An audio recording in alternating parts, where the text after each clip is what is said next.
নমস্কার বন্ধুরা, আজ আমি বানাবো ডিম কারি। তার জন্য লাগছে ডিম, কুচানো পেঁয়াজ, আর এটা পেঁয়াজ বেরেস্তা করব, টমেটো পেস্ট, হলুদ, আদা রসুন বাটা, জিরে গুঁড়ো, ধনে গুঁড়ো, লঙ্কা গুঁড়ো আর একটু ময়দা গোলা।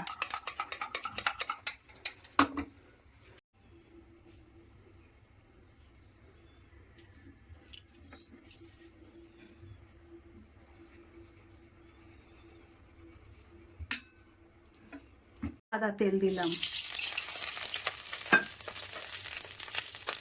কড়াইতে একটু হলুদ দিলাম,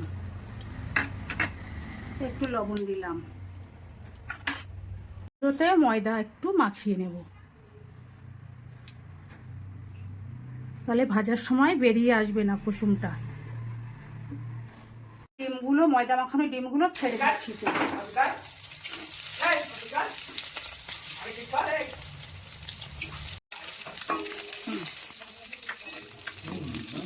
এবার ডিমগুলো তুলে নিচ্ছি।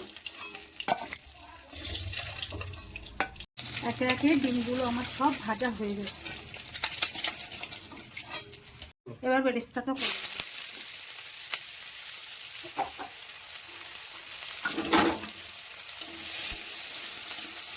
ফোড়নে আমি দিয়ে দেবো গোটা গরম মশলা আর একটা তেজপাতা,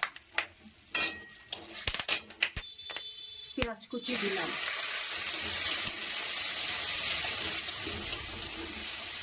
আদা রসুনের পেস্টটা দিলাম। এবার দিয়ে দিলাম জিরে গুঁড়ো, ধনে গুঁড়ো, লঙ্কা গুঁড়ো, পরিমাণ মতন লবণ দিলাম, আর দেবো হলুদ, টমেটো পেস্ট দিয়ে দিলাম।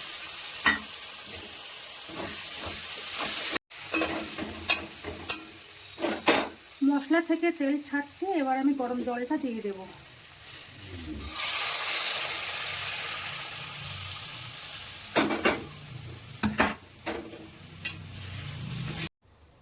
একে একে ডিমগুলো দিয়ে দিচ্ছি।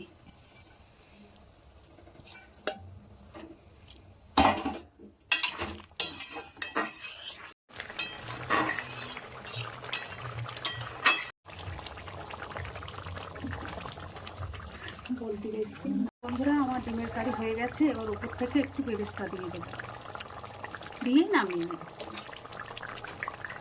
বন্ধুরা, এইভাবে আপনারা করে খাবেন ডিমের কারি, খেয়ে আমাকে কমেন্টে জানাবেন কেমন হয়েছে।